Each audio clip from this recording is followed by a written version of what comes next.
감사합니다. 우리 함께 말씀 듣기 전에 다시 한번 기도합니다.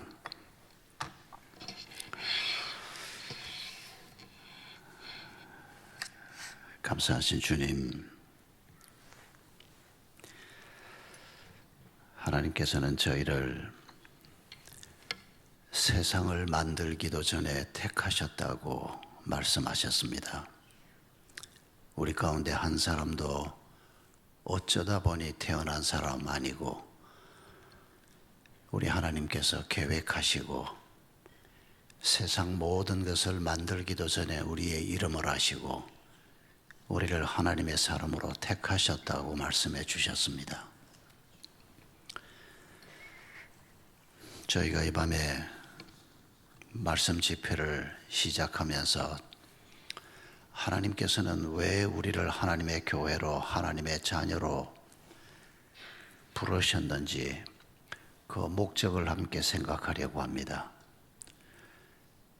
하나님이 우리를 불러주신 그 목적을 우리가 알지 못한 채 산다면 우리는 표적을 놓친 사람이요, 우리는 결국 헛된 신앙생활을 할 수밖에 없는 자가 될 것이기 때문입니다.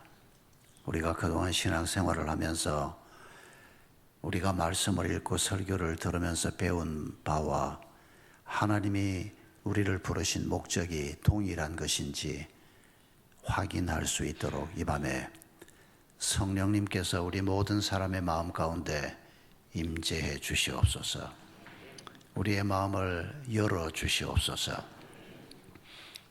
우리가 필요한 건 많이 있지만은 지금 우리가 느끼는 필요를 채우는 것이 우리 삶의 목표가 아닌 것을 압니다. 우리가 하나님 앞에 어떤 필요를 요청할 때 그 필요를 채워서 하나님이 주신 삶의 목적을 가지고 살 때 우리가 바른 길을 걸어가는 것이라 믿습니다. 주님, 하나님은 왜 우리를 부르셨는지, 또 특별히 왜 우리를 에클레시아로 세운다고 말씀하시는지 짧은 시간이지만은 우리가 하나님의 말씀을 함께 나눌 때 성령 하나님께서 우리의 마음속 모든 어두움을 제해 주시옵소서. 병든 자들에게 치유의 은혜를 베풀어 주시고 삶의 방향을 놓친 자들에게 삶의 방향을 새롭게 붙잡도록 도와주시옵소서. 죄 가운데 있는 자들이 하나님이 주신 목적을 바라보면서 그 죄를 벗어 던질 수 있도록 도와주시옵소서. 다툼과 분쟁과 어려움 속에 있는 성도들이 하나님이 주신 새로운 은혜를 입고 새로운 삶의 목표를 가지고 새 피조물로 새로운 삶을 시작할 수 있도록 주님 도와주시옵소서. 이 시간 사랑하는 모든 성도들에게 주의 성령께서 예비하신 은혜를 베풀어 주시기를 바라옵고 예수님의 이름으로 기도하옵나이다. 아멘.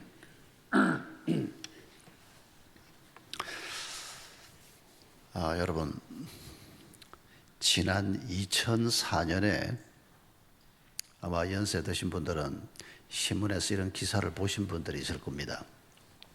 제가 얘기하면 맞아, 그때 그런 기사가 있었지, 이런 생각이 드시는 분들이 있을 겁니다.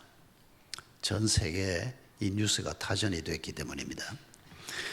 2004년이 어떤 행구하니까 아테네에서 올림픽 할 때입니다.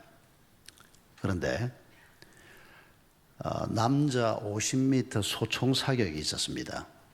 그런데 거기에 미국의 매튜 에몬스라고 하는 젊은 청년이 미국 대표로 올림픽에 참여를 했습니다. 그런데 여기에서 이 사람이 결승까지 갔는데 결승에서 2등하고 이 사람이 1등이었는데 2등하고 3점 차이였습니다. 마지막 한 발을 남겨놨는데 여러분 양궁 할 때 봐서 아시지 않습니까? 마지막 한 발을 남겨놓고 이 사람이 실수만 안 하면 금메달은 따는 상황이었습니다. 2등이 3점 차이로 지고 있었으니까 10점 만점을 쏜다고 해도 이 사람이 9점, 8점만 쏘아도 금메달은 확정되는 상황이어서 그 자리에 있던 모든 기자들과 많은 사람들이 이제 금메달은 매튜 에몬스가 가져가는 거다, 그렇게 생각하면서 마지막 한 발을 지켜보고 있었습니다. 그런데 에모스가 총을 쏘았는데 10점을 쏘았습니다. 그런데 금메달을 받지를 못했습니다. 무슨 이유인지 기억나십니까? 이 사람이 마지막 순간에 실수를 해서 사수들이 1번, 2번, 3번, 4번 이렇게 쭉 서 있지 않습니까? 그리고 자기 앞에 표적도 1번, 2번, 3번, 4번 쭉 서 있습니다. 그런데 이 사람이 5번에 서서 5번 표적을 지금까지 쏘았는데 6번 표적을 마지막에 쏘아버린 겁니다. 이렇게 되면 동메달도 못 받는답니다. 이 사람은 아예 아무 메달도 받지를 못했습니다.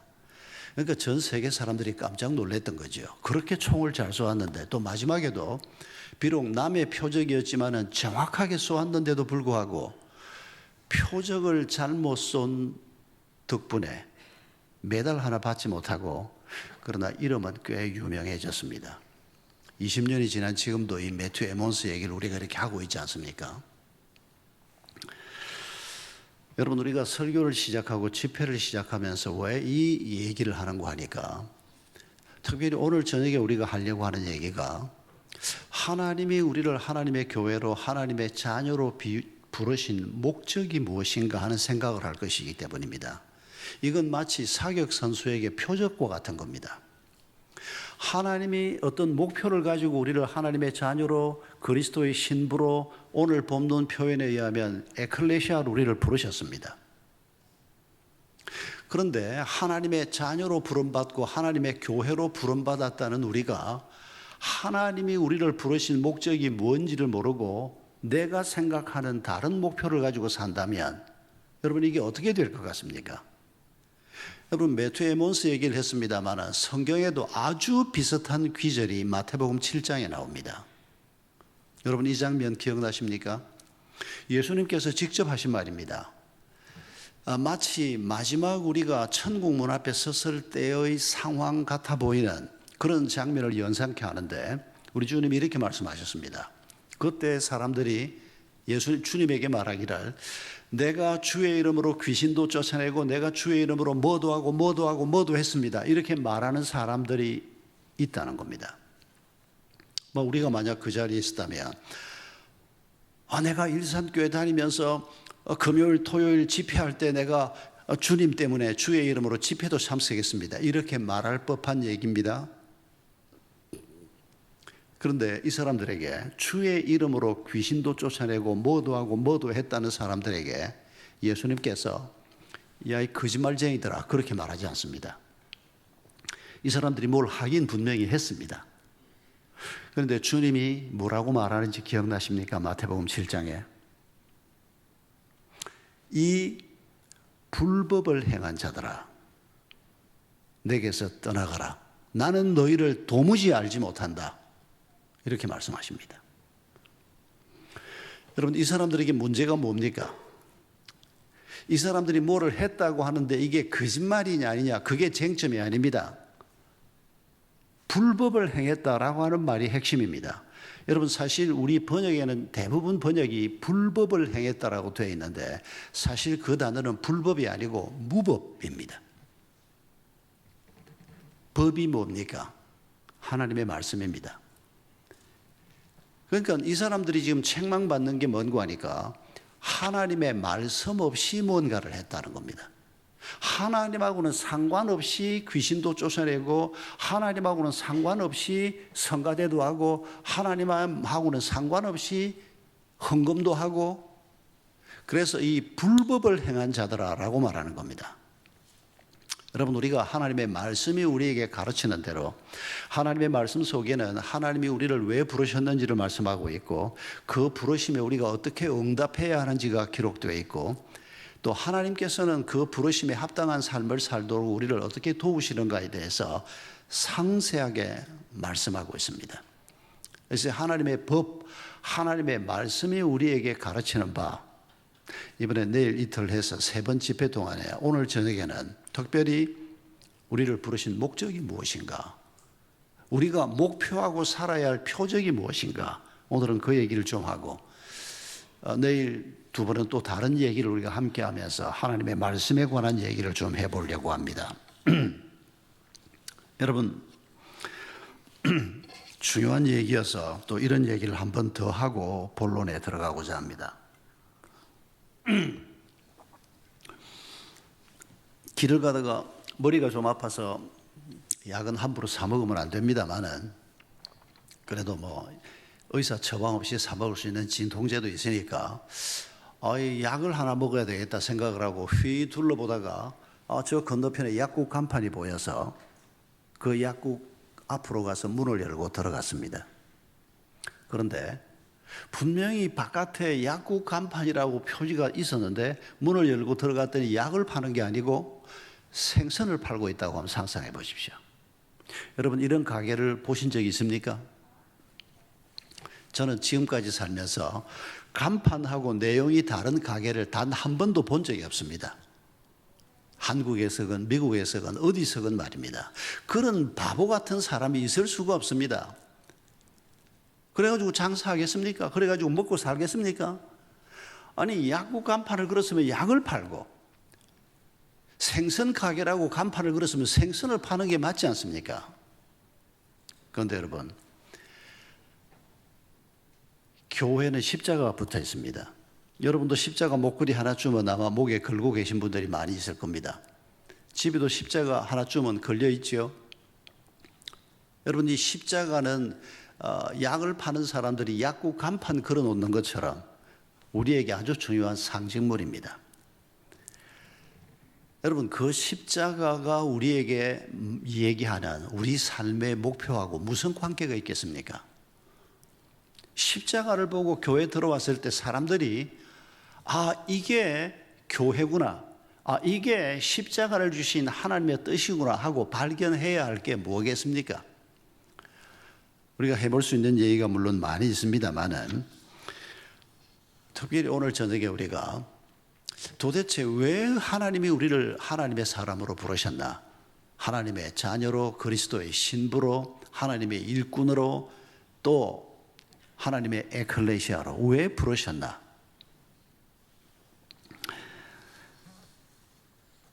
여러분, 특별히 우리가 방금 읽은 마태복음 16장 말씀은 예수님이 십자가에 달려 죽으시기 한 2달쯤 전에 하신 말씀을 기록한 겁니다.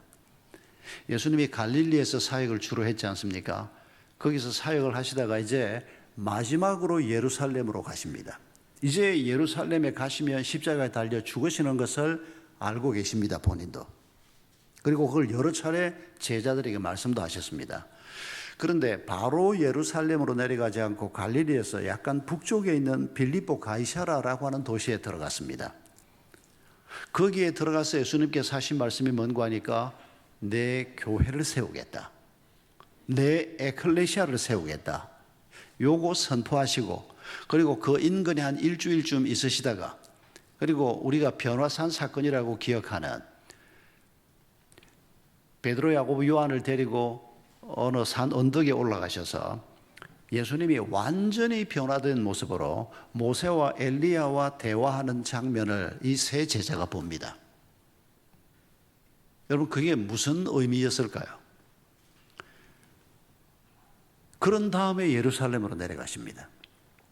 그러니까 마태복음 16장 사건으로부터 계산을 해보면 예수님이 십자가에 달려 죽으시기까지 빨랐으면 한 달이나 한 달 반쯤일 거라는 짐작도 가능한데 대략 한 2달쯤 전이 아니었을까, 그렇게 예측이 되는 겁니다. 예수님은 지금 십자가에 달려 죽으십니다. 모든 것을 제자들에게 맡겨놓고 이제 떠나시려고 하는 겁니다.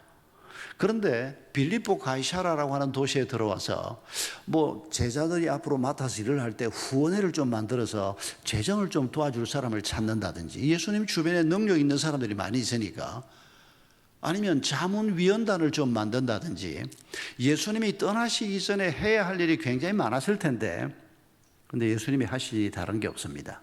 내 교회를 세우겠다는 선포를 하시고, 그리고 예루살렘으로 점점 내려가십니다.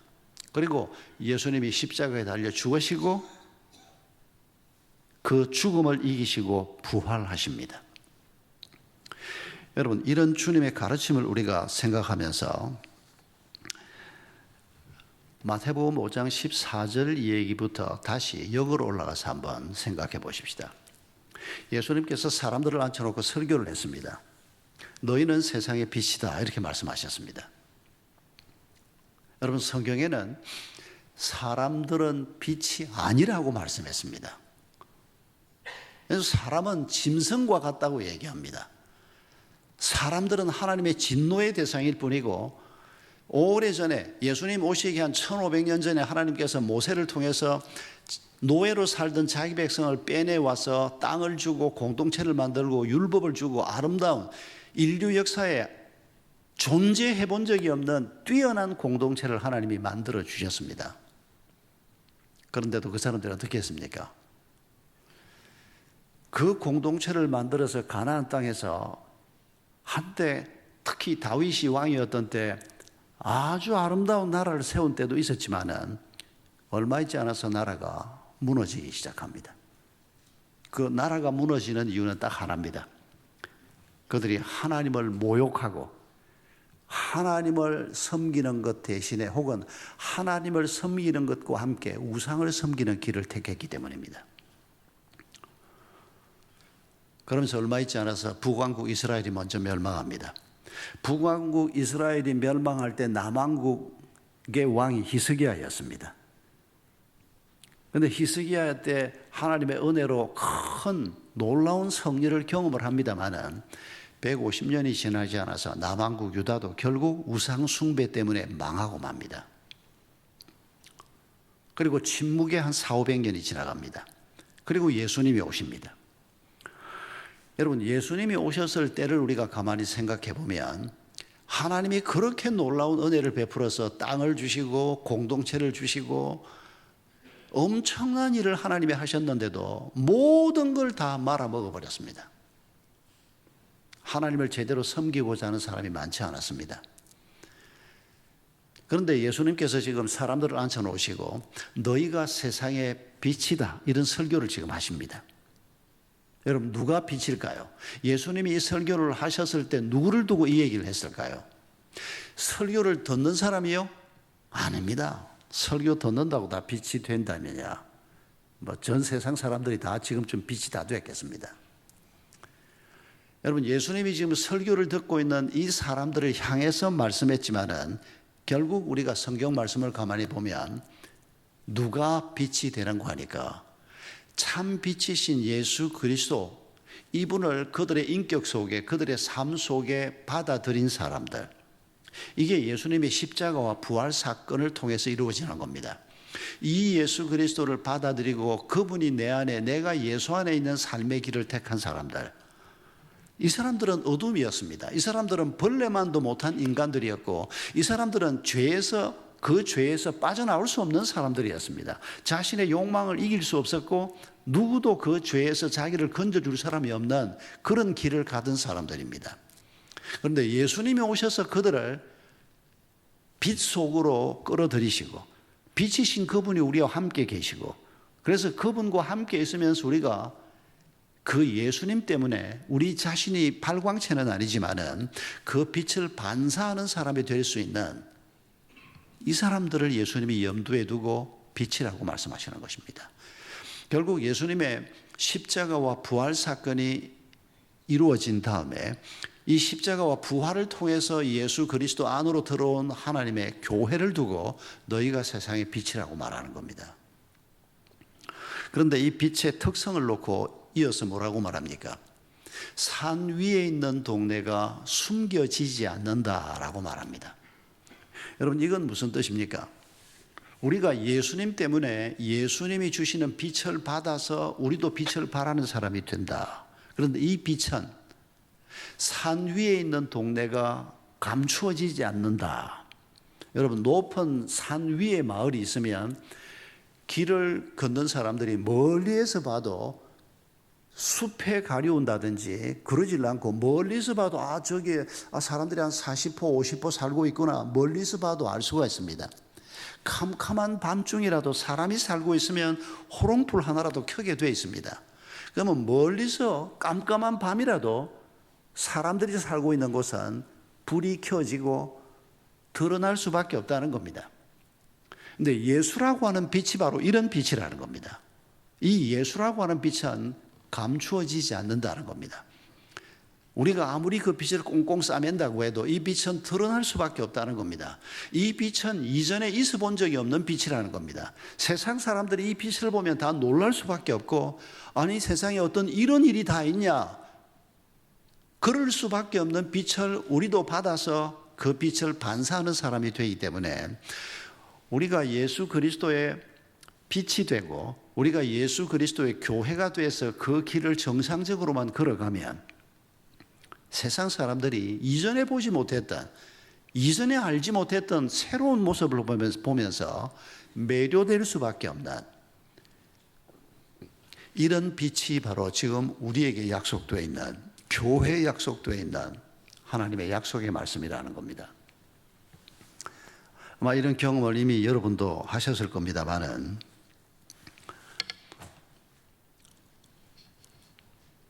제가 이 얘기가 생각이 납니다. 저하고 같이 신앙생활을 했던 우리 한 형제가 아이가 셋이었는데 둘째 아이가 사고로 죽었습니다. 그때 그 아이가 한 6, 7살 정도밖에 안 됐습니다. 굉장히 가정적이었고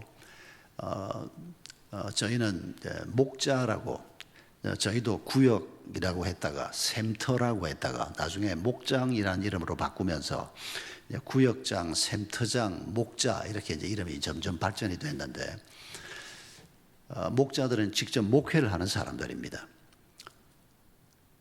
굉장히 신실한 목자 부부였습니다. 그러다가 아기가 죽었고 그 장례를 치르고, 가정적인 사람이고 뭐 가정적인 사람이 아니어도 그렇죠. 사람들이 받는 고통 중에서 이 세상에서 인간이 경험하는 가장 큰 고통은 자식이 먼저 가는 고통이라고 다 얘기하지 않습니까? 그런 끔찍한 고통을 이 형제가 당한 겁니다.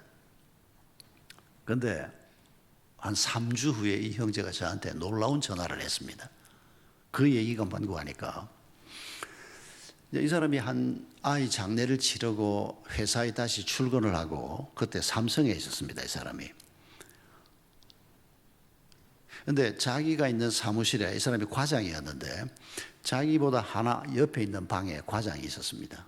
회사 동료고 나이도 비슷하고, 근데 뭐 친하게 지내는 사이는 아니고 얼굴도 알고 이름도 알고 막 인사 목례하는 정도의 사이인데,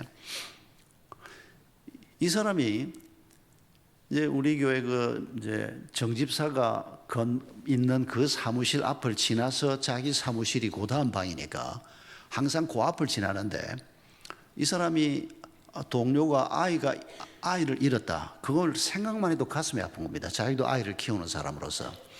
그래서 아침에 우리 이제 그 정집사 정과장이 앉아 있는 그 사무실 창밖에서 이 사람을 물끄러미 잠깐 이렇게 쳐다보고 지나가고 그랬던 겁니다. 저 사람 얼마나 마음이 힘들까? 저 사람이 지금 얼마나 참 상처가 많을까? 참 처근하게 여기면서 아침에 잠깐 이 정과장을 보고 지나가고 했는데, 갑자기 이 사람 마음속에 무슨 질문이 생겼는고 하니까, 아니 그런데 저 친구 지금 애 장례 치른 지가 한 열흘밖에 안 됐는데 아니 왜 저 친구 얼굴이 저렇게 편안해 보이지? 이런 마음이 생기기 시작한 겁니다. 그 다음 날도 또 창문에서 이렇게 보는데 가만히 보니까 애 죽은 사람 같지가 않고 너무 멀쩡해 보이고 너무 얼굴이 평안해 보이더라는 겁니다. 저 사람이 연기를 잘하나? 아니 마음은 지금 막 찢어질 건데 어떻게 얼굴이 저렇게 편안할 수가 있지? 이런 생각을 한 며칠째 하다가 저 사람 교회 간다더니 혹시 신앙생활을 하기 때문에 지금 저 사람 얼굴이 저렇게 편안한가? 이런 질문으로 혼자서 이렇게 발전하기 시작했습니다. 한 며칠이 지난 후에 전화가 왔더랍니다. 정 과장 좀 만납시다. 만나보니까 이런 얘기를 하면서 내가 당신하고 얘기를 좀 해보고 싶다고. 당신이 지금 아들이 떠났는데도 이렇게 편안한 얼굴로 있는 걸 보니까 자기는 지금 이제 회사 생활을 꽤 오래 했는데 지금쯤 회사에서 나가서 새로운 일을 좀 해봐야 되나, 뭐 부부간의 갈등도 좀 있고, 뭐 살면서 겪는, 이제 나이가 한 40 중반 후반 넘어가니까 뭐 여러 가지 갈등이 있지 않습니까? 예수 믿는 사람은 그래도 믿는 바가 있지만은 이 돈만 믿고 사는 사람들은 돈은 그렇게 믿을 만한 게 아니라는 걸 자기들도 다 알거든요. 그러니까 마음이 공허하기 짝이 없고 불안하기 짝이 없는데, 아들 잃은 이 아빠 얼굴을 보면서 이 사람이 저 양반하고 얘기를 좀 해보고 싶다. 저 양반하고 얘기를 해보면 저 편안한 얼굴에서 뭔가 좀 답이 나오지 않을까, 이런 생각이 들었다는 겁니다. 이 사람하고 저녁을 먹고 그날 저녁에 우리 정 집사가 나한테 전화를 한 겁니다. 목사님, 이런 일이 벌어졌다고. 잊을 수가 없습니다, 제가. 여러분, 우리 모두에게 이 빛이 있다는 겁니다. 이 빛이 바로 예수 그리스도가 우리에게 쏘아준 빛이라는 겁니다. 예수 그리스도가 우리에게 죽음의 고통을 넘어설 수 있는, 내 사랑하는 아들이 죽었지만은 우리가 장례 지내면서 그렇게 찬송하고 기도했거든요. 아들이 나를 떠났지만은 우리는 영원히 못 보는 게 아니고 이제 내 아들이 먼저가 있는 그 천국을 우리가 사모하면서 이 땅의 삶을 살자. 머지않아 우리가 만날 거다. 여러분, 그 소망이 바로 예수 그리스도의 십자가와 부활의 은혜로 우리에게 주어진 소망입니다. 이 빛을 예수 그리스도에게로부터 받은 사람이니까 자식을 잃는 고통이지만 그 고통을 넘어서는 평안이 하나님께서 우리에게 주신 겁니다. 그리고 이 평안을 뭔지도 모르는 사람이 옆에서 보면 저 사람 얼굴이 왜 저렇게 편안하지? 이렇게 그 얼굴에서 뭔가를 발견할 수 있는, 감추어지지 않는 평화. 마치 마을이 산 높은 곳에 있어서 모든 사람에게 눈에 띌 수밖에 없는 것처럼 가짜 평안은 안 됩니다. 예수를 믿는다고 말하면서도 예수에게서 온 평안이 아니고, 예수에게서 온 빛이 아니고 다른 빛을 가지고 이게 하나님이 주신 빛이다. 여러분, 성경에도 거짓 선지자들이 많았고 거짓 선지자를 따르는 소위 하나님의 백성들도 많았습니다. 이런 사람들에게는 전혀 해당되지 않는 얘기입니다. 여러분, 이런 빛을 하나님은 이 땅에 자기 백성들에게, 특히 에클레시아로 부름을 받은 사람들에게 바로 이런 빛을 주시겠다고 얘기하는 겁니다. 여러분, 주님이 가지신 이 계획은 사실은 창세 때부터 하나님이 가지고 계신 계획이었습니다. 우리가 창세기 1장 26절 이하의 말씀을 읽었는데 그 말씀 속에서 한 단어만 기억하십시다. 우리가 하나님의 무엇을 따라 지음받았다고요? 형상을 따라 지음받았다. 형상이라고 하는 이 단어를 여러분 기억하십시다. 여러분, 우리는 하나님의 형상을 따라 지음받은 사람들입니다. 인간에게만 적용되는 표현입니다. 우리보다 훨씬 빠른 표범, 우리보다 훨씬 나무 잘 타는 원숭이 해당되지 않습니다. 그런 피조물들에게는 하나님의 형상이 주어지지 않았습니다. 오직 인간에게만 하나님의 형상이 주어졌습니다. 여러분, 이 형상이라고 하는 단어의 의미가 두 가지가 있는데, 하나는 하나님의 성품, 다른 피조물에게는 주지 않은 하나님의 성품이 우리에게 주어졌다라고 하는 의미가 하나입니다. 이를테면 하나님이 가지고 계신 성품 중에서 하나님의 자율성, 하나님의 거룩성, 하나님의 창의성, 하나님의 지성, 이런 것들이 있습니다. 이런 것들은 다른 피조물에게는 나누어 주지 않고 오직 인간에게만 주어진 하나님의 형상입니다. 여러분, 혹시 오늘 저녁에 퇴근을 하고 너무 피곤해서 뭐 교회가 아무리 집회를 한다 그러지만 몸이 이렇게 피곤한데 내가 가서 꾸벅꾸벅 조는 것보다는 뭐 집에 가서 쉬는 게 낫지 않을까? 그러고는 집으로 가는데 갑자기 누가 머리채를 확 잡아당겨서 교회 끌려오신 분이 혹시 계십니까? 뭐 평생 살면서 이런 일이 한두 번 우리에게 있을 수는 있습니다. 하나님이 강권적으로 역사를 해서 좀 우리가 강압이다 이렇게 느끼는 하나님의 강한 인도하심이 혹 한두 번 있을지 몰라도 하나님은 그런 방법을 일하지 않습니다. 하나님은 완전 자유를 하시는 분입니다. 스스로 존재하시는 분입니다. 이런 하나님의 성품을 우리에게 나누어 주셨고 우리는 하나님만큼은 아니지만은 우리도 자율하는 존재입니다. 자유라고 생각하셔도 틀리지 않습니다. 그래서 하나님은 하나님이 나누어 주신 이 자율성을 존중하십니다. 그래서 우리를 대할 때 시끄러 그냥 따라와. 아무 소리 하지 말고 그냥 내가 하라는 대로 해. 하나님이 이런 방식으로 우리를 대하지 않습니다. 여러분 성경을 읽어보면 사람을 대할 때 하나님이 얼마나 많이 설명하시고 설득하시고 기다려주시고 화딱지가 날 정도로 하나님이 인내하면서 기다리십니다. 모세를 하나님이 부르시는데 모세가 하나님 나는 못 갑니다. 못합니다. 말도 못하고 뭐도 못하고 뭐 그걸 지루할 정도로 성경에 써놓고 있습니다. 그거 읽다가 어떤 때는 막 화딱지가 날 때가 있습니다. 하나님이 가라는데 뭘 이렇게 말이 많아 모세가. 모세가 또 그럴만 합니다. 보통 실패를 해봤어야죠. 거기다가 지금 나이가 80 아닙니까? 여러분 3,500년 전에 80은 지금 80하고 전혀 다릅니다. 그때는 평균 수명이 30이 안 될 때입니다. 지금은 평균 수명이 80이 넘지 않습니까? 모세가 못 간다는 데도 이유는 있지만 그런 모세를 데리고 앉아서 하나님이 설득하는 장면들을 여러분 성경에서 한번 보십시오. 그게 바로 우리를 대하는 하나님의 태도입니다. 우리를 대할 때 하나님이 우리를 존중해 주시고 우리에게 설명해 주시고 우리가 결정하기를 기다리시고 심지어 우리가 잘못 결정했을 때에도 하나님께서 그 결정을 바른 길로 인도하기 위해서 애쓰시는 이런 하나님의 일하시는 방법들을 우리가 볼 수 있습니다. 이게 하나님의 성품 때문에 나오는 것들입니다. 그리고 이런 성품이 우리에게도 주어졌다는 것입니다. 그런데 우리가 오늘 밤에 좀 더 분명하게 기억하고자 하는 것은 두 번째 의미입니다. 이 형상이라고 하는 단어가 예수님 오시기 한 200여 년 전에 히브리어로 기록되어 있던 구약 성경을 그리스어로 번역을 했습니다. 그때 이미 그리스어는 세계어였습니다.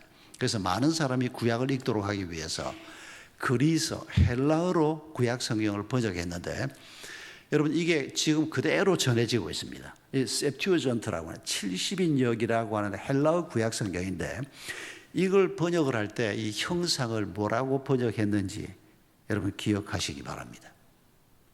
여러분이 잘 아는 단어로 번역했습니다. 하나님의 형상을 뭐라고 번역했는가 하니까 아이콘으로 번역했습니다. 아이콘 아시죠 여러분 뭔지? 여러분 컴퓨터 화면에 맨 처음에 뜨는 작은 그림들을 아이콘이라고 합니다. 뭐 아이콘이 여러 곳에서 쓰입니다만은 뭐 이거면 충분히 설명이 가능합니다.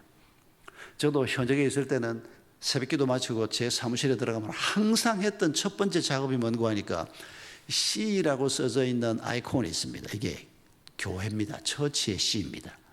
요걸 클릭을 하면 우리 목자들 150명이 올린 바로 지난 주간 목장 모임 때 받은 기도 제목이 항상 올라와 있습니다. 그러면 전체 교회 전 교인의 기도 제목을 볼 수 있는 사람은 단임 목사만 볼 수 있습니다. 부사역자들이나 초원직이나 뭐 이런 분들은 자기가 맡은 식구들의 기도 제목만 봅니다.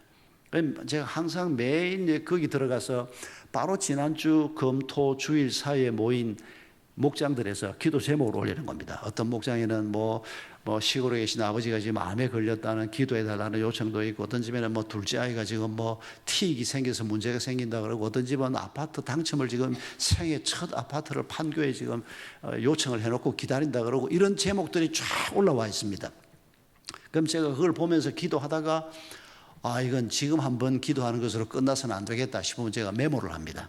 어떤 집에 뭐 친정 아버지가 목포에 있다는데 뭐 그 사람도 누군지 모르겠는데 친정 아버지인들 내가 알겠습니까만 그래도 우리 교회 교인 아닙니까? 매주 제가 설교하는 걸 듣는 사람인데 제가 그 부부 이름을 적고 아버지 이름을 적고 적어도 내 책상 앞에 써붙여 놓고 같이 한 일주일 2주일 같이 기도하기도 하고. 그런데 그게 C라고 하는 아이콘에 들어 있습니다.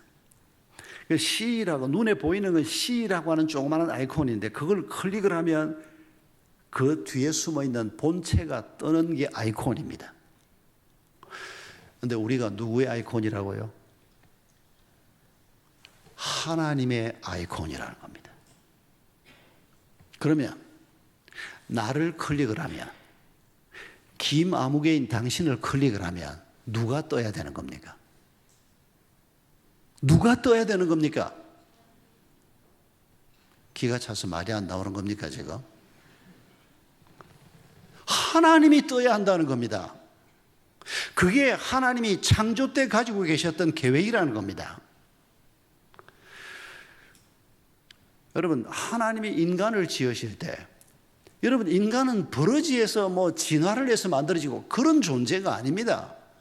하나님이 얼마나 인간을 놀라운 존재로, 아니 인간이라고 말하니까 이게 좀 너무 표현이 크지요. 하나님이 당신을 지으실 때, 당신 부모가 누구든지 간에, 당신의 환경이 어땠든지 간에 하나님이 나를 지으실 때 내가 하나님의 형상이 되도록, 나를 클릭을 하면 내 속에 감추어져 있는 하나님이 뜨도록, 여러분, 이게 하나님의 창조의 목적이라고 말씀하고 있습니다. 여러분, 이 사실을 우리가 잊지 말아야 합니다. 그런데 왜 나를 클릭을 하면 하나님이 안 뜨고, 왜 어린 시절에 피가 철철 흐르는 상처가 왜 떠오르고, 감추고 싶은 지난 과거가 떠오르고, 실패했던 아픈 상처가 떠오르고, 시커먼 욕망이 떠오르고, 여러분, 왜 우리가 이렇게 변질이 됐습니까? 성경이 뭐라고 설명합니까? 인간의 문제가 어디에서부터 시작된다고 얘기합니까? 창세기 3장에서부터 시작된다고 얘기합니다. 여러분, 창세기 3장에 최초의 범죄 사건을 성경이 기록하고 있습니다. 이게 굉장히 중요한 사건입니다. 선악을 알게 하는 나무 열매를 하나님이 먹지 말라 그러십니다. 아니, 먹지 말라 그럴 게 아니라 아예 짓지 말든지 이렇게 생각하는 분은 성경 공부 열심히 하셔야 합니다. 아직도 그런 질문에 머물러 있으면 안 됩니다. 교회 나온 지 한 1년도 안 된 분이 그런 질문을 하면, 그건 문제 없습니다. 그때쯤 가슴 아파하면서 해야 될 질문이니까. 그런데 벌써 3년, 5년, 10년 됐는데도 아직도 이 질문에 머물러 있는 분은 입을 쳐야 합니다. 머리를 때려야 합니다. 내가 아직도 이렇게밖에 생각을 못하고 있나? 답을 찾으셔야 합니다. 오늘은 그런 답을 다 얘기하지 않을 겁니다. 그러고 있으면 우리가 진도를 못 가기 때문입니다. 여러분, 창세기 3장에 보면, 여러분, 하나님은 언제나 옳으신 분입니다. 하나님이 선악과를 만들었다면 이유가 있고, 그 선악과 때문에 생긴 문제들은 성경이 말한 대로 만든 하나님의 책임이 아니고 하나님의 말씀을 어기고 따먹은 인간의 책임이라는 걸 잊지 말아야 합니다. 그런데 우리는 자꾸 하나님이 왜 만들어가지고 전쟁이 일어나는 걸 보면 하나님은 왜 저 전쟁은 왜 막지 않고, 전쟁을 누가 일으켰는데, 우리 같은 인간들이 악을 행하고 사람들이 전쟁을 일으켰는데, 하나님은 지금 그 전쟁 중에서도 사람들이 조금이라도 구원받도록 하려고 애쓰시는 하나님이라는 것은 잊어버리고, 우리는 무슨 일만 생기면 하나님 책임을 자꾸 하려고 합니다. 이게 우리 속에 있는 죄의 모습입니다. 여러분, 하나님은 항상 선하신 분이라고 성경은 말합니다. 하나님은 사랑이시라고 말합니다. 사랑이 뭔 사랑이야? 성경에 보니까 그냥 이 사람 패고 저 사람 패고 심판하시고 그런 하나님이 무슨 하나님이야? 이런 질문을 가진 분들은 순 모임에서 순장한테 한번 질문해 보십시오. 식구들한테 한번 질문해 보십시오. 이미 그런 질문 가지고 씨름하던 분들이 어떻게 해결했는지 성경 공부 와서 한번 질문해 보십시오.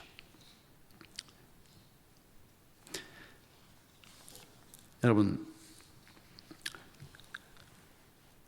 하나님은 이 열매를 먹으면 반드시 죽는다라고 말합니다. 그런데 사탄은, 뱀의 모습으로 나타난 사탄은 뭐라고 얘기하는 거 아니까? 죽지 않는다. 이걸 먹으면 내가 하나님처럼 될 것이다. 업그레이드 될 것이다. 그런데 여러분, 우리가 조심해야 될 것은 하나님도 우리가 하나님처럼 되기를 원하십니다. 여러분, 구약 성경을 비롯해서 신약을 보면 내가 거룩하니 너희도 거룩하라. 하나님이 완전하니 너희도 완전하라. 예수 그리스도의 장성한 분량까지 우리가 자라가야 한다. 너의 구원을 이루어야 한다. 여러분, 우리도 하나님 비슷한 존재로 자라가야 된다고 성경이 분명히 말합니다. 그런데 하나님이 원하시는 방식은 뭔가 하니까 하나님과 친밀한 관계 속에서, 하나님은 예수 그리스도는 포도나무요, 우리는 그 가지. 그래서 이 가지가 포도나무에 잘 붙어서 뿌리에서 올라오는 영양분과 수분을 잘 섭취해서 이 나무와 함께 있으면서 밀접한 관계 속에서 공급되는 영양분을 먹으면서 열매를 맺는 자가 되는, 이런 하나님과 우리의 관계를 얘기하는데, 사탄은 뭐라고 얘기하는 거 아니까, 먹고 싶으면 먹어. 네가 하고 싶은 대로 해. 그러면 네가 하나님처럼 될 거야. 네가 업그레이드 될 수 있어. 여러분, 이게 에덴 동산에서 인간에게 던진 사탄의 말이었습니다. 사탄은 하나님과 친밀해지는 게 아니고 하나님을 거부하라는 겁니다.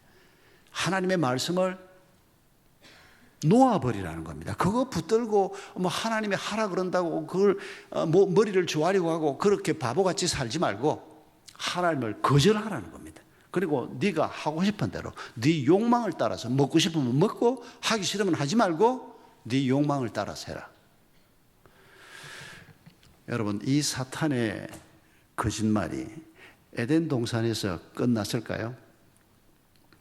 그렇지 않습니다. 여러분, 오늘은 사탄이 우리 귀에 대고 이런 얘기하는 걸 못 들으셨습니까? 계속해서 우리의 귀에 대고 이 얘기를 하고 있습니다.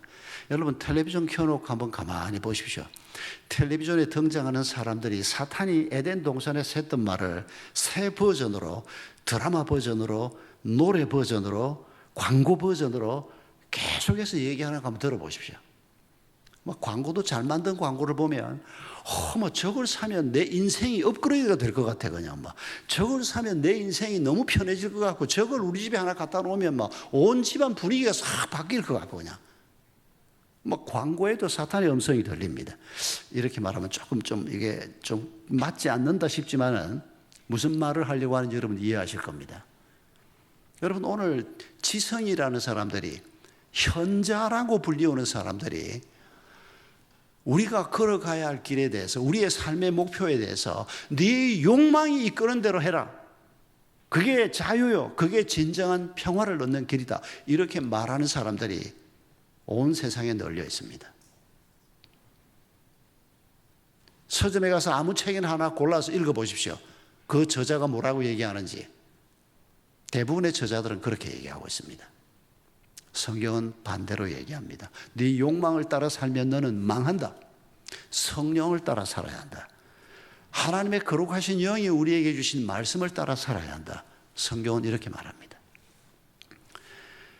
여러분, 아담 하와가 하나님의 말씀을 따라 살기로 했던 사람이, 하나님과 함께 길을 가기로 했던 사람이 하나님을 거부하고 자신의 욕망을 선택하면서 인류의 문제가 시작이 됐습니다. 그리고 이 문제가 수천 년, 혹은 수만 년인지도 모르겠습니다. 오랜 역사가 진행되어 오면서 계속 이 인간의 죄업이 쌓이고 쌓여서 오늘 우리가 보고 있는 이런 세상이 만들어졌습니다. 여러분, 우리에게 많은 문제가 있습니다.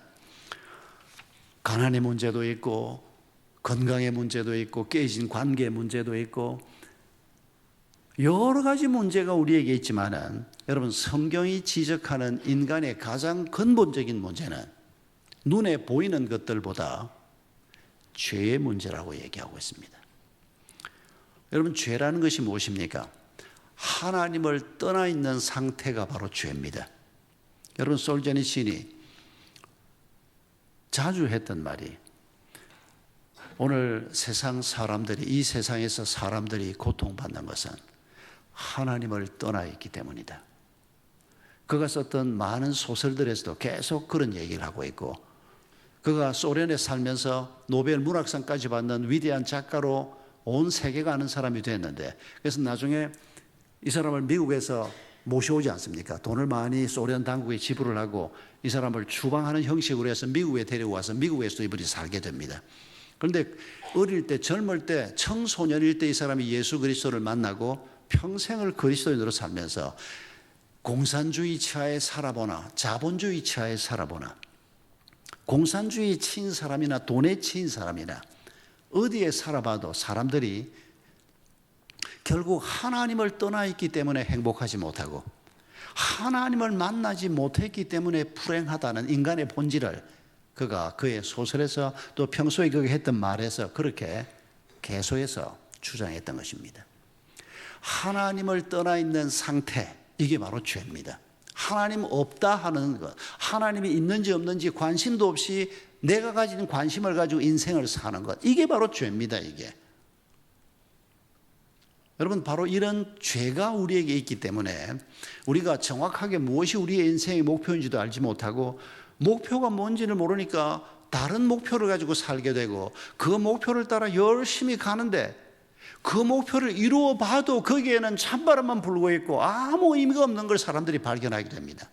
그런데 그런 목표까지 가보지 못한 사람들은 또 그걸 모르니까 뭐 거기만 가면 뭐가 있는 줄 알고 뭐 열심히 가다가 다 죽습니다, 그냥. 여러분, 이런 인생의 비밀을 우리가 성령의 도우심을 통해서 조금이라도 빨리 깨닫는 것이 필요합니다. 돈이 우리의 목표가 아니고 세상에서 편안하게 사는 것이 우리의 목표가 아니고 유명해지는 것이 우리의 목표가 아니고 죄를 이기는 사람, 하나님과의 관계가 회복되는 사람, 하나님이 공급하시는 모든 것들을 풍성하게 누리면서 살 수 있는 사람, 여러분, 이런 사람이 되는 것이 우리 삶의 가장 중요한 문제라는 것을 우리가 기억해야 한다는 것입니다. 여러분, 예수님이 십자가에 달려 죽으신 이유가 바로 여기에 있습니다. 우리가 하나님 없다 생각하고 살았던, 그리고 내가 생각한 인생의 목표를 가지고 살았던 그 죄를 씻을 길이 없다는 겁니다. 그 죄를 어찌해 볼 길이 없다는 것입니다. 그래서 예수님께서 이 땅에 오신 것은, 그리고 예수님이 꼭 십자가의 길을 걸어가셔야 했던 것은 우리의 죄값을 치르기 위해서 예수님이 십자가의 길을 가셨다고 성경은 가르치고 있습니다. 여러분, 예수님께서 십자가 위에서 외치셨던 말 중에서 테텔레스타이라는 말을 기억하실 겁니다. 내가 다 이루었다, 이렇게 번역되어 있습니다. 그런데 테텔레스타이는 이루었다라고 번역되기 전에 다 치루었다로 번역되어야 할 단어입니다. 그런데 이걸 약간 의역을 해서 이루었다로 번역을 했습니다. 여러분, 테텔레스타이라고 하는 말은 예수님 당시에 학자들의 언어로, 설교자의 언어로 쓰던 말이 아닙니다. 일상생활 속에서 쓰던 단어입니다. 컵을 하나 사러 갔는데 이거 얼마입니까? 10,000원이요. 내가 10,000원을 내면 주인이 테텔레스타이, 당신이 값을 치루었습니다. 그럼 이제 어떤 일이 벌어지는 겁니까? 방금 전까지 주인의 손에 있던 이 컵이 내 것이 되는 겁니다. 여러분, 그게 테텔레스타의 의미입니다. 내가 노예였습니다. 노예 몸값이 언설원입니다. 그런데 노예는 스스로의 힘으로 몸값을 지불할 수가 없습니다. 어디 가서 돈을 벌었다? 자기 소유가 있을 수가 없습니다. 결혼했다? 애를 낳았다? 전부 다 주인의 노예가 되는 겁니다. 내가 번 돈도 내 게 아닙니다. 노예는 전부 주인의 것입니다. 그러니까 노예가 자유인이 되려고 하면 누군가가 나를 위해서 몸값을 지불해 주어야 노예의 신분에서 자유인의 신분으로 변화가 되는 것입니다. 그런데 자주 이런 일이 있었습니다. 여러분, 베너라고 하는 유명한 영화에서도 노예가 된 베너가 제독의 목숨을 살리지 않습니까?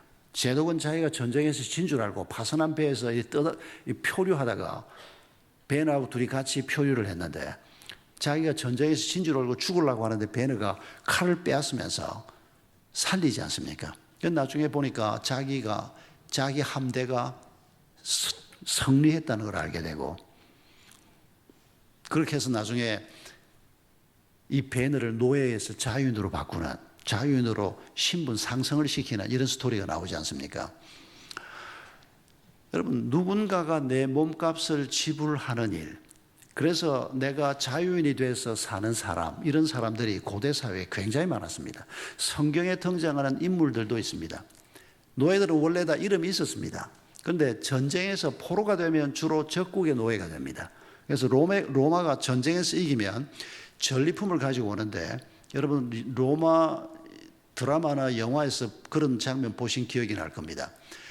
장군들이 앞에 말을 타고 걸어가고 병사들이 뒤를 따라가고 전리품을 실은 마차가 가고, 그리고 뒤에 잡혀온 전리품인 노예들이 밧줄에 묶여서 꽁무니에 따라갑니다.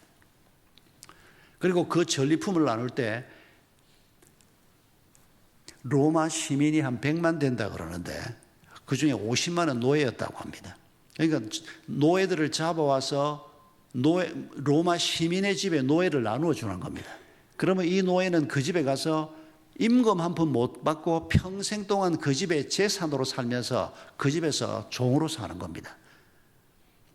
그러니까 노예들 중에서 옛날에 학자였던 사람은 귀족 집에 가서 아이들을 가르치기도 하고, 음악했던 사람은 그 아이들에게 악기도 가르치고, 이런 노예들도 많이 있었습니다.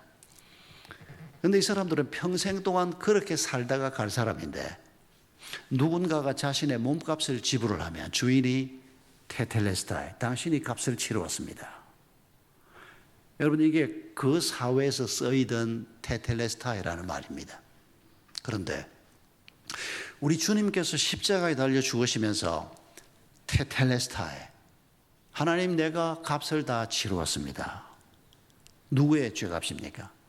바로 우리의 죄값을, 내가 내 죄값을 위해서 어떻게 내가 값을 치를 수가 없는데, 나는 죽는 것으로 내 죄값을 치를 뿐인데, 예수님께서 나의 죄값을 치루어 주심으로 그 예수 그리스도를 믿고 그 예수 그리스도를 내 마음속에 받아들이는 모든 사람에게 이 죄의 값을 묻지 않는 하나님의 은혜가 임하는, 이게 바로 십자가의 길인 것입니다. 여러분, 예수님의 십자가를 생각할 때마다 예수님이 비참하게 십자가에 달려 돌아가시지 않습니까? 가시 면류 관을 뒤집어 써서 온 얼굴이 피범벅이 되고, 채찍을 맞아서 등은 막 찢어지고 엉망진창이었고, 그리고 못을 맞자 팔뚝에 발에 못이 박히고, 그리고 나중에는 창으로 옆구리를 찔러서 심장을 터뜨려서 예수님이 죽지 않습니까? 예수님이 십자가에 달려있는 모습은 십자가에 달린 어떤 사람보다 처참한 죄수의 모습이었습니다. 어떤 사람들은 아니, 하나님이 꼭 예수님을 이렇게까지 십자가 위에서 죽게 하셔야 하나, 그런 질문을 하기도 합니다만은, 여러분, 우리가 그 십자가를 생각할 때마다 예수님이 십자가에 달려있는 그 모습이 무엇의 모습이라고요? 나의 죄값을 치르는 모습이라는 것을 기억해야 합니다. 하나님 없이 사는 사람, 하나님이 주신 목표를 따라 살지 않는 사람, 자기가 스스로 만든 목표를 따라 사는 사람, 자기 방법을 가지고 사는 사람, 이런 사람의 인생은 십자가에 달려있는 처참한 예수 그리스도의 모습처럼 이 땅에서 가장 비참한 존재가 될 수밖에 없다는, 바로 그 가르침이 십자가의 가르침입니다. 여러분, 버트란드 러셀 같은 사람은 노벨상까지 받은 당대의 철학자여 뛰어난 인물이었습니다. 그럼에도 불구하고 이 사람은 나는 왜 그리스도인이 아닌가라고 하는 그가 쓴 책에서 예수님의 십자가 얘기를 이런 식으로 합니다. 자기가 성경을 읽어보니까 여호와라고 하는 아버지 신이 그의 아들인 예수 그리스도를 십자가에 못 박아 죽였다고 한다. 이 말은 틀린 말은 아닙니다. 예수님의 십자가 사건은 하나님의 계획 속에 있었고, 예수님이 자원하셨고, 그리고 인간들의 반역이 있었고, 이 세 가지가 어우러져서 십자가 사건이 이루어진 것입니다. 예수님이 자원하지 않았으면, 예수님이 순종하지 않았으면 십자가 사건은 있을 수가 없습니다. 인간들이 예수를 반역하고 예수를 팔아먹는 일이 벌어지지 않았으면 그 일은 일어나지 않았을 겁니다. 그리고 하나님이 허락하지 않았으면 또한 십자가 사건은 생기지 않았을 겁니다. 그러니까 러셀이 아버지인 여호와가 아들인 예수를 십자가에 매달아 죽였다라고 하는 말이 분명히 틀린 말은 아닙니다. 그런데 문제는 러셀은 이렇게 생각을 합니다. 어떻게 아버지라고 하는 신이 아들을 이렇게 비참하게 십자가에 죽게 만드느냐. 나는 이런 여호와를 믿을 수가 없다. 그리고 이 터무니없는 잔혹한 신들이 행하는 이런 십자가 사건을 나는 구원의 사건이라고 받아들일 수 없다. 인류 역사에서 아주 똑똑한 인물이라고 추앙되는 버트란드 러셀 같은 사람이 그의 책에서 이런 주장을 하고 있습니다. 영적으로 어두운 사람들은 볼 수가 없습니다. 여러분, 예수님의 십자가 사건은 하나님의 잔혹함을 보여주는 게 아니고 오히려 죄의 잔혹함을 보여주는 사건입니다. 하나님 없이 인생을 살 때 인간이 얼마나 외로워지고 얼마나 처참해지는가를 보여주는 겁니다. 그러나 내 죄값을 예수 그리스도가 씻어주시는 것을 믿음으로 받아들이고 그분의 제자가 되고 그분의 교회가 될 때 하나님께서는 우리에게 놀라운 은혜를 베푸시겠다고 약속하는 것입니다. 예수님께서 교회라고 하는 단어를 쓸 때 에클레시아라고 하는 단어를 썼습니다. 여러분, 이 단어의 의미도 여러분 아실 겁니다. 에클레시아, 두 단어의 합성어입니다. 에크는 뭐뭐로부터라고 하는 단어입니다. 레시아는 부른다라고 하는 동사에서 온 명사형입니다. 그래서 에클레시아의 정확한 뜻은 어딘가로부터 불러냄을 받은 사람이라는 뜻입니다. 어디에서 불러냄을 받는 겁니까? 이집트에서 노예의 자리에서 자유인의 자리로 불러냄을 받는 것입니다. 죽음의 자리에서 생명의 자리로 불러냄을 받는 것입니다. 혼돈의 자리에서 질서의 자리로 불러냄을 받는 것입니다. 절망의 자리에서 참 소망의 자리로 불러냄을 받는 것입니다.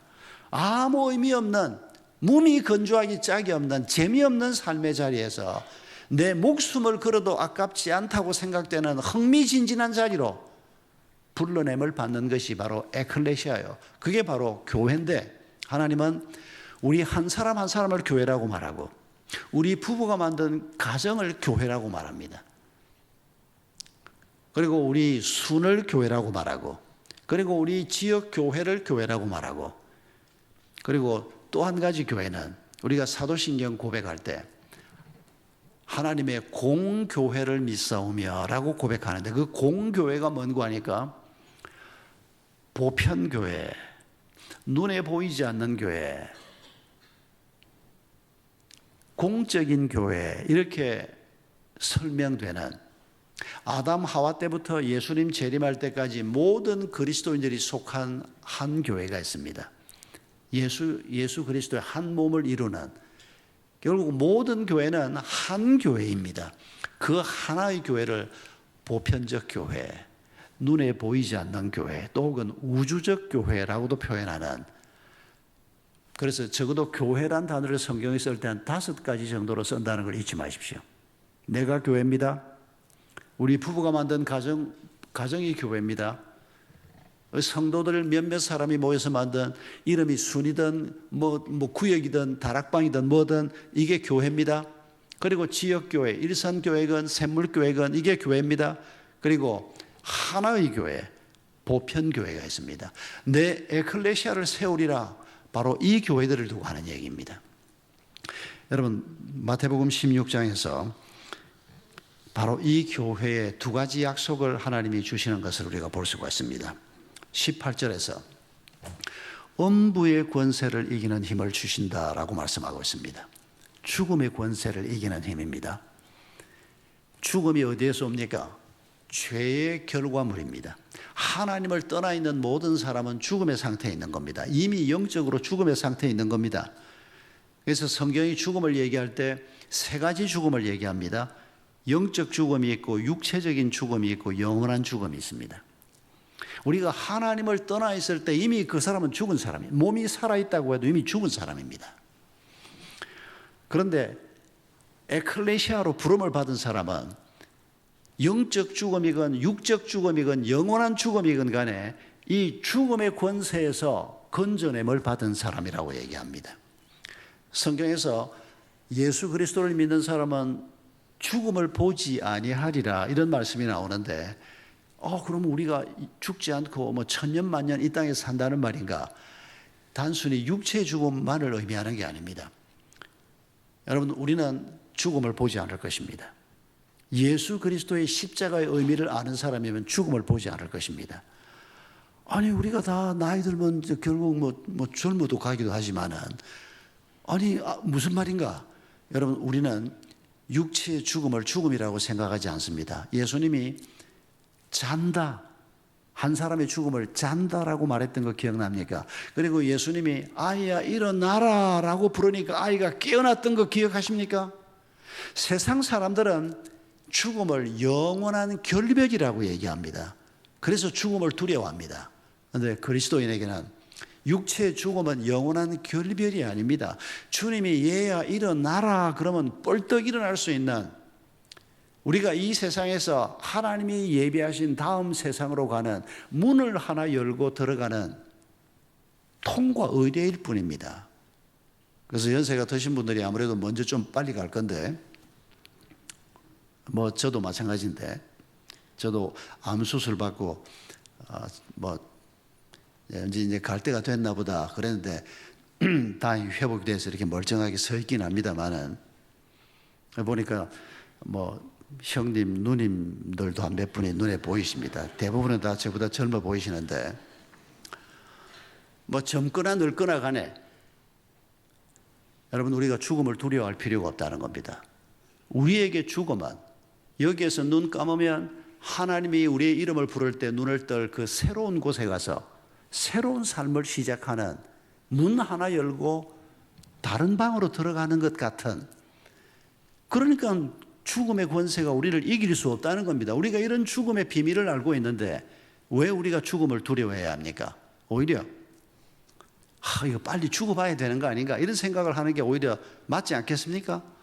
기가 막힌 세상이 우리 앞에 지금 있는데 거기에는 머리 빠지는 것도 없고, 거기에는 머리 휘어지는 것도 없고, 거기에는 암도 없고, 거기에는 관절염도 없고, 거기에는 가난도 없고, 거기에는 부부싸움에서 속상해서 그냥 저걸 죽이나 살리나 그러는 것도 없고, 모든 것이 완전한 그런 세상이 우리 앞에 지금 기다리고 있는데, 거기에 예수 그리스도의 십자가의 은혜를 믿는 하나님의 자녀이면, 하나님의 에클레시아이면 누구든지 들어갈 수 있는 그런 아름다운 나라가 우리 앞에 지금 있는데, 빨리 좀 가고 싶다 이런 생각을 하는 게 맞지 않습니까?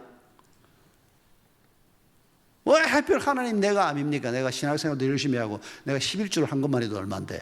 우리 교회 김집사가 한 소리입니다만은, 우리가 사람이니까 또 그렇게 생각할 수도 있겠지만은, 그러나 그런 말을 했다가도 가만히 생각해 보면 하나님이 나를 부르시는 때가 이제 되어 오는가 보다. 하나님 빨리 그 나라에 한번 가보고 싶습니다. 이렇게 생각하는 것이 맞지 않겠느냐 그 말입니다. 죽음을 두려워하지 말자는 걸 얘기하는 겁니다. 다 죽자는 말을 하는 게 아니고, 하나님이 여기 있으라 그러는 건 이유가 있으니까 또 있으라고 그러는 거 아니겠습니까? 여러분, 19절에 또 한 가지 약속이 있습니다. 천국 열쇠를 주신다고 말합니다. 천국 열쇠를 주시면 내가 이 열쇠 받아서 천국 문지기 해야 되나 이런 생각이 들지만은, 여러분들 그 설명을 가만히 보십시오. 천국 열쇠를 우리에게 주는데, 그런데 그 천국의 하나님 나라의 주인이신 그분하고 천국 열쇠를 받은 내가 어떤 관계가 된다고 설명합니까? 내가 여기에서 뭔가를 매면 하나님이 하늘에서 매고, 내가 여기에서 풀면 하나님이 풀고. 여러분, 이게 무슨 소리입니까? 하나님하고 내가 한 편 먹었다는 소리입니다. 하나님하고 내가 마음이 똑같다는 소리입니다. 하나님하고 내가 목표가 똑같고, 하나님하고 내가 삶의 전략이 똑같다는 소리입니다. 그런데 조심해야 할 것은, 하나님을 내 편으로 만들려고 하지 마십시오. 하나님이 우리 편 되면 세상은 일주일 안에 망할지 모릅니다. 내가 하나님 편이 되는 게 맞습니다. 하나님은 실수가 없으신 분입니다. 하나님은 항상 옳으신 분입니다. 하나님은 완전하신 분입니다. 우리가 그런 분의 편에 서는 것입니다. 그래서 우리가 무엇이든지 기도하면 하나님이 우리의 기도에 응답하시고 이루어주는 이런 관계가 되기를 하나님이 원하시는 것입니다. 그래서 오늘 본문에서 너희가 매면 내가 하늘에서 맨다, 너희가 풀면 내가 하늘에서 푼다. 여러분, 우리의 삶의 목표가 바로 이겁니다. 나를 통해서 하나님이 드러나고, 나를 클릭을 하면 상처 입은 박아무개 어린아이 10살 때 엄마 아빠가 살림 막 때리 부수면서 부부싸움 할 때 내가 집 앞에 앉아서 울고 있던 어린 나의 모습이 클릭이 돼서 나오는 게 아니고, 그런 내 어린 시절의 상처는 주님께서 다 씻어주시고 치유해 주시고, 배신당했던 상처도 다 씻어주시고, 주의 거룩한 피로 씻어주신 새로운 삶을 살고 있는 그런 내가 이 천국 백성이 돼서, 아직은 우리가 영원한 그 나라에 들어가지는 않았지만 이 세상에 살아도 우리가 이 세상에 속한 사람이 아닙니다. 그렇다고 세상과 분리되는 것도 아닙니다. 세상 속에 있지만은 하나님의 백성으로 살면서 여기에서 하나님과 마음을 같이 하고 하나님하고 한편이 돼서 살아가는 이런 새 생명, 이게 바로 부활의 생명입니다. 이전의 생명이 아니고 새로운 생명을 하나님이 주셔서 이 믿음의 길을 걸어가게 하는, 이게 모든 에클레시아에게 주는 하나님의 약속입니다.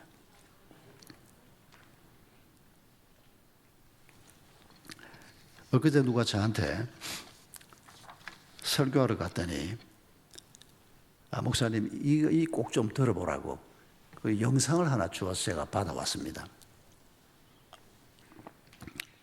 그 영상을 받아서 들어보니까 한 40분 정도 되는 영상이었는데, 그렇게 긴 영상을 제가 잘 못 보는데 별로 바쁘지도 않으면서 4분짜리면 보는데 40분짜리를 뭘 또 보라고 이 장로님은 또 주나 하고 내가, 그런데 듣기 시작하는데 애가 한동대학 출신이에요. 제가 2월부터 한동대학 교목으로 가기로 했거든요. 깜짝 놀랐습니다. 그래서 제가 듣기 시작했는데 얼마나 감동이 되는지. 지금 딱 40 된 젊은 친구인데 히즈빈스라고 하는 커피집 대표입니다. 전국에 32개의 커피집이 있답니다. 그런데 친구가 25살 때 한동대학, 군대 갔다 와서 한동대학 다니면서 홍콩에서 열리는 그 창업자 대회에 가가지고 국내에서 무슨 대회를 했는데 우승을 했답니다. 그래서 아시아 대학생 무슨 교류 뭐 이런 거 하는데 가서 참여를 했는데, 첫날 저녁에 대학생들 한 7, 8명이 앉았는데 그날 저녁에는 꿈에 대해서 얘기하는 시간이었답니다. 근데 중국에서 온 자기하고 동갑인 남자아이 하나가 꿈을 얘기하는데 이 사람이 이렇게 얘기하더랍니다. 지금 중국이 경제적으로 발전하고 있지만은 15년 전 얘기입니다. 지금 중국이 발전하고 있지만은 내가 아는 어떤 도시, 거기에는 지금도 사람들이 굶어 죽어가고 있고 일자리가 없고, 그 자기는 대학을 졸업하고 난 다음에 그 도시에 들어가서 살면서 거기에서 회사를 만들어서 거기에 일자리를 만들고 사람들에게 일을 나누어주고 사람들이 먹고 살고 인간답게 살 수 있도록 자기는 그게 자기 인생의 꿈이다 이러더라는 겁니다. 공산주의자가, 예수도 안 믿는 사람이. 그런데 한동대학 학생이고 예수 믿는 이 학생이 그 사람 얘기를 들으면서 충격을 받은 겁니다. 자기는 꿈을 생각하면 그래도 돈도 요만큼 벌어야 되겠고 뭐 교회도 열심히 가고 내가 11조도 하고 하겠지만은 사회적인 지위도 요만큼은 얻어야 되겠고, 이 사람이 얘기하는 걸 들으니까 자기 꿈은 꿈도 아니더래. 충격을 받은 겁니다. 꼭 요나가 하나님 모르는 어부들한테, 선원들한테 너 어쩌다가 이따위 짓을 했냐고 책망받는 것처럼, 이 사람이 한국으로 돌아와서 인천공항에서 포항으로 가는 버스를 타고 5시간을 내려가는데 1분도 졸지를 못했답니다. 비행기 타고 오면서도 그랬고, 하나님, 내가 그래도 예수 믿는 사람인데 나는 뭘 위해서 살아야 하는 겁니까? 계속 기도하면서 1분도 그 생각에서 벗어나지는 못하고 5시간을 계속 버스를 타고 기도하는데, 기숙사에 살았는데 학교 앞에 딱 도착을 했는데 마태복음 25장 40절 말씀이 딱 생각이 나더랍니다. 지극히 작은 자에게 한 것이 내게 한 것이다. 아이고, 이게 그냥 생각이 난 건가? 이게 하나님이 주신 말씀인가? 우리가 말씀 딱 생각이라도 또 그런 생각이 들지 않습니까? 그런데 이 친구가 그 본문을 꺼내서 읽어보고 그 다음 날도 읽어보고 계속 읽으면서 이거 하나님이 내 기도에 대한 응답으로 주신 말씀이 맞는 것 같다. 지극히 작은 자 하나에게 한 것이 내게 한 것이다. 그러면 내가 지극히 작은 자가 누군지 찾아봐야 되겠구나. 그래서 하나님, 내가 위에서 섬겨야 될 지극히 작은 자가 누굽니까? 하고 찾아 나선 겁니다. 뭐 생각해봐도 잘 안 되고 해서 학교 앞에서 버스를 타고 그냥 포항 시내를 갔다는 겁니다. 가다가 그냥 저기서 한번 내려볼까 해서 내려서 동네를 이렇게 걸어 들어가 보니까 주민센터가 있더랍니다. 그 주민센터에 들어가서 그 일하는 공무원한테 혹시 이 동네에 뭐 자기가 생각한 이제 그 작은 자, 가난한 분이나 장애인이나 노약자나 이런 분들 연락처를 좀 주실 수 없습니까? 내가 그러면 그분들을 좀 만나서 얘기를 해보고 싶습니다. 주민센터에서 그걸 줄 리가 있습니까? 이 어린 청년한테. 구청에 가보라 그러더랍니다. 구청에 가니까 복지과가 있더랍니다. 거기 담당자한테 똑같은 얘기를 했더니 시청에 가보라 그러더랍니다. 시청에 가서 뭐 복지관가 뭐가 있어서 주민복지관가 있어서 거기 책임자를 만났는데 이분이 이 청년 얘기를 30분을 들어주더랍니다. 이 사람이 진구인 공무원인 겁니다. 이 어린 청년이 지금 작은 자를 찾는다는 겁니다. 그리고 자기가 주민센터에 가서 사람들을 좀 만나봐야 되겠는데 좀 도와달라고. 그러니까 며칠 후에 오라 그러더랍니다. 갔더니 협조 공문을 만들어 놨더랍니다. 포항시장 이름으로 협조 공문을 만들어서 포항시内 35개 주민센터로 이 공문을 내가 발송을 한다. 이 학생 심아무개, 이 학생이 임아무개, 이 학생이 가면 이 학생이 얘기하는 대로 좀 잘 협조를 해라. 포항시장 이름으로 공문을 보내주겠다. 이 공문이 발송이 되고 자기가 11개 주민센터를 갔는데 뭐 완전히 태도가 달라지더랍니다. 시청에서 온 공문을 보여주면서 딱 명단을 내놓고 그래서 이제 이 사람들을 한 사람 한 사람 만나기 시작한 겁니다. 11개 주민센터를 돌면서 그러다가 이 사람이 조현병 환자들을 만납니다.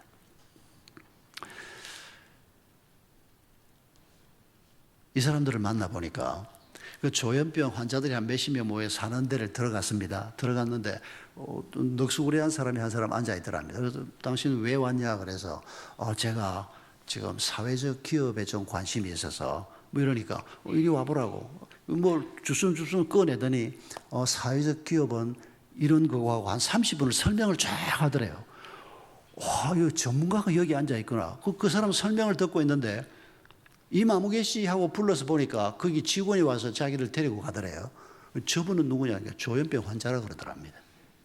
환자가 자기한테 얘기했는데 자기가 그동안 스터디한 걸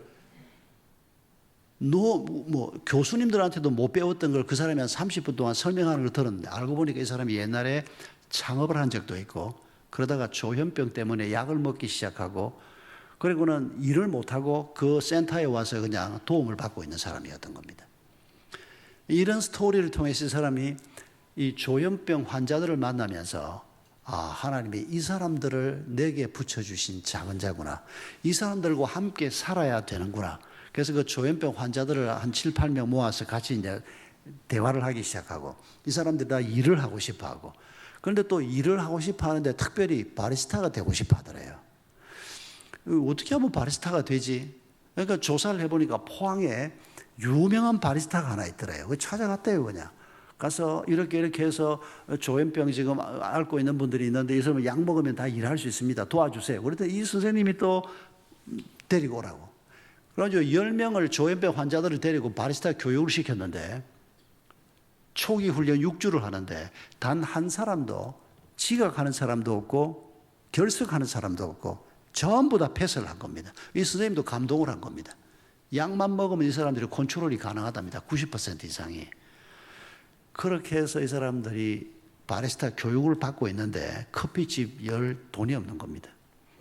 그런데 어느 날 기사를 보니까 포항제철에서 무슨 왜 그 기부금 주는 거 있지 않습니까? 그걸 한다는 얘기를 듣고 찾아갔대요. 가서 자기가 쭉 얘기를 했더니 A4 석장 기획서를 내놓고 설명을 했더니 당신 같은 젊은 대학생한테 돈을 주어본 적이 없다고. 법인이면 모를까 이러더랍니다. 그래가지고 그때부터 이 사람이 얘기한 거 14가지를 가지고 가서 법인도 하고 뭐도 준비를 해서 또 가져갔대요. 그랬더니 또 뭐가 뭐 어쩌고 또 그 사람 얘기한 대로 또 해서 5번을 거절을 당하고 6번째 또 서류 준비를 해서 갔더니 이 사람이 조금 기다려보라 그러더래요. 그날 1억 700만 원을 받았답니다. 제가 이 사람이 강의한 내용인데 그 얘기를 쭉 들으면서 이 25살짜리 청년이 하나님의 마음을 가지고 누군가를 사랑하고 자기 삶을 통해서 하나님이 드러나는 일을 해보기 위해서 이렇게 끈덕지게 노력을 하고 그렇게 해서 이 히즈 빈스 커피집 이름인데 1호점이 한동대학 안에 1호점이 생긴 겁니다. 조현병 환자들을 데리고. 신만섭이라고 하는 바리스타가 있는데 이 사람은 20년 동안 병원을 수없이 들락날락하고 정신병원도 여러 번 갔다 오고 인생이 엉망진창이 된 사람이었습니다. 그런데 바리스타 교육을 받고 1호점에 취직을 한 겁니다. 그런데 한동대학 여학생 하나가 한참 줄을 서서 기다렸다가 나는 저 신만섭 선생님이 내려주는 커피를 먹고 싶다 그러더래요. 왜 그러냐 그러니까 저분이 내려주는 커피가 너무 맛있다고. 그날 이 신만섭이라는 사람이 그 커피를 내리면서 그렇게 행복해 하더라는 겁니다. 자기 인생에 이런 날이 올 줄 몰랐다고. 내가 뭔가를 하는데 거기에 박수를 쳐주고 자기를 보고 잘한다 그러고 거기다가 월급도 주고 그 커피 히즈 빈스 1호점이 지금 15년이 지나서 32군데 만들어졌다는 겁니다. 그런 후원자들이 계속 생겨서. 여러분 이 얘기는 누군가가 사업에 성공했다는 얘기가 아니고 이 어린 청년의 마음속에 하나님이 주신 말씀을 붙들고 하나님 말씀에 순종하면서 사랑하면서 사는 길이 뭔가 그게 어떤 길인지 내가 그 길을 가겠습니다. 그렇게 길을 걸어왔던 한 청년에 관한 얘기인 겁니다. 여러분 사실 우리 모두가 그렇게 살아야 하는 겁니다. 우리가 다 사업가는 아닙니다. 주부도 있고 뭐 공무원도 있고 뭐 사업하는 사람도 있고 우리가 다양하지만은 우리가 어디에 서 있든지 간에 내가 서 있는 그 자리에서 내 삶을 통해서 하나님이 드러나야 하는 겁니다. 그게 하나님이 우리를 에클레시아로 부르신 목적이라는 겁니다. 우리 가정을 세운 목적이 바로 그거라는 겁니다. 내가 예수 안 믿을 때 결혼했는데 상관없습니다. 당신이 하나님을 몰랐지 하나님이 당신을 몰랐을 것 같습니까? 여러분 우리 일산교회가 존재하는 목적도 마찬가지입니다. 여러분 이 교회가 존재하는 목적이 무엇입니까? 이 교회 공동체를 통해서 하나님이 어떤 분인지를 이 주변 사람들에게 이 세대 사람들에게 드러내 보이는 이게 우리가 존재하는 이유라는 것을 여러분 잊지 마십시다. 우리가 이런 분명한 삶의 목표를 가지고 기도하면 돈이 필요하면 하나님이 돈을 주실 것입니다. 건강이 필요하면 건강도 주실 것입니다. 이런 분명한 목표가 있는 사람이 하나님 이런 게 필요합니다라고 기도할 때 하나님이 귀를 기울이실 겁니다. 그런데 하나님의 목표하고는 아무 상관없이 내가 생각한 목표를 가지고 교회 와서 들어보니까 뭐 하나님이 기도하면 들어주신다 그러고 그래서 뭐 40일 기도도 하고 그냥 하나님이 그런 기도에 귀를 기울이시는 분이라고 생각합니까? 여러분 그건 우상을 섬기는 것이나 별로 다르지 않습니다. 하나님의 목표에 내가 나아가는 것이 먼저입니다. 하나님이 나를 지으신 삶의 목표를 붙잡는 것이 먼저입니다. 내가 어떻게 살고 싶다 다 우리가 내려놓고 하나님 내가 어떻게 사는 것이 하나님이 기뻐하시는 것입니까? 왜 예수 그리스도가 내 죄값을 위해서 십자가의 길을 가야 했고 왜 그런 사랑을 내게 보여주시는 겁니까? 우리가 그렇게 하나님께 물으면서 지금 내가 걸어가고 있는 그 삶의 자리에서 어떻게 하면 내가 하나님을 드러내 보이는 자가 될 수 있을까? 여러분 이건 어차피 우리의 힘으로 되는 일은 아닙니다. 우리의 힘으로 할 수 있는 일이 아닙니다. 하나님이 하실 것입니다. 우리는 그 하나님이 우리 삶을 쓰시도록 우리 자신을 내드리는 일을 하는 겁니다. 그리고 하나님의 음성에 귀를 기울이는 겁니다. 마치 제가 소개한 이 어린 청년처럼 25살짜리 청년이 그런 도전을 받고 하나님 내가 뭘 하기를 원하십니까? 작은 자를 위해서 살아라. 그 작은 자가 누굽니까? 포항 골목골목을 헤집고 다니면서 작은 자가 누굽니까? 하고 묻던 그 청년을 여러분 생각해 보십시오. 우리가 하나님께 질문하면 하나님은 우리에게 반드시 답하시는 분입니다. 오늘도 하나님은 살아계시는 분이십니다. 오늘도 하나님은 이런 목표를 가지고 길을 걸어가는 사람 앞에 홍해를 가르기도 하시고 바위를 쪼개서 물을 내기도 하십니다. 그런데 오늘 많은 사람들이 이름만 그리스도인이지 자기 목표를 위해서 하나님을 이용해 먹으려고 생각을 하지 하나님의 목표를 나의 목표로 삼고 하나님의 능력을 구하는 이런 사람이 별로 없기 때문에 홍해가 갈라지는 것을 보지 못하는 것입니다. 여러분, 마태복음 24장 38절 39절에 노아 방주를 타지 못했던 사람 얘기를 하는 거 기억나십니까? 네 가지 얘기가 기록되어 있습니다. 노아 방주를 타지 못했던 사람들, 깡패들, 도둑놈들, 살인범들 이런 것들이 타지 못했다. 우리가 그렇게 생각할 수 있지만은 놀랍게도 마태복음에서 예수님이 지적하는 네 가지는 뭔가 하니까 먹고 마시고 장가가고 시집가고 그러다가 노아 방주 타지 못했다고 얘기합니다. 여러분 이게 무슨 뜻입니까? 죄를 지었습니까? 아닙니다. 먹고 살아야 될 거 아닙니까? 결혼하는 것이 하나님께서 허락하신 일 아닙니까? 하나님이 지적하는 것은 일상생활에 묶여서 먹고 사는 일에 매달려서 내 눈앞에서 방주가 지어지고 있는데 그 방주가 내 생명을 살리고 내 가족을 살릴 유일한 생명선인데 그걸 보지 못했다는 것입니다. 죄 짓다가? 아니요. 죄 짓다가 그런 인간들도 있었겠지만은 먹고 사는 거 매달려서. 그리고 이어서 예수님이 하신 말씀이 뭡니까? 인자가 왔을 때도 똑같은 일이 벌어진다는 겁니다. 예수님이 오셔서 십자가의 길을 걸어가십니다. 죽음의 권세를 이기고 부활하시는 그런 예수님이 눈앞에 계시는데도 먹고 사는 것. 성전에 가서 제사 드리고 절기 지키고 헌금하고 그런 건 열심히 했는데 하나님이 내 눈앞에서 행하는 일을 놓쳐버렸다는 겁니다. 여러분 그런 일이 오늘도 반복되고 있기 때문에 마태복음의 이 말씀을 기록해서 우리에게 전해주시는 것입니다. 오늘 우리가 열심히 살고 있다고 해도 내가 특별히 나쁜 놈이고 죄를 짓는 사람이 아니라고 해도 우리가 그 일상생활에 묶여서 하나님이 내 삶을 얼마나 놀랍게 쓰시려고 하는가를 놓쳐버린다면 우리는 인생에서 큰 잘못을 행하는 것입니다. 나이가 너무 많다고요? 당신이 그런 소리 할까 봐서 모세를 80에 불렀다는 생각 안 해보십니까? 건강이 안 좋다고요? 당신이 그런 소리 할까 봐서 하나님이 바울 몸에 병을 안 고쳐주셨다는 생각은 안 해보십니까? 그 신실한 종 바울의 몸에 병이 있었는데 몇 번을 기도를 했는데 고쳐달라고 하나님이 안 고쳐주고 평생 동안 그 병을 안고 살아갔습니다. 가난하다고요? 가방끈이 짧다고요? 어떤 것도 핑계댈 수 없습니다. 예수님 제자 중에 가방끈 긴 사람이 몇 명이나 됩니까? 여러분, 우리가 생각하는 그런 것들이 문제가 아니고 그런 것들은 주님이 필요하면 언제든지 우리에게 주실 수 있는 겁니다.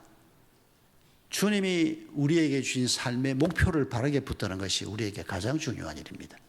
부족하지만은 내가 내 상처를 딛고 내 죄를 넘어서고 내가 안고 있는 이 모든 문제를 넘어서서 내 삶을 통해서 하나님을 드러내 보이는 하나님의 빛이 내 삶을 통해서 드러나는 내 자녀들의 삶을 통해서 드러나는 이런 믿음의 길을 가게 하소서. 여러분 그게 오늘부터 죽는 날까지 우리에게 가장 큰 기도 제목이 되는 주의 복을 누리시기를 바랍니다.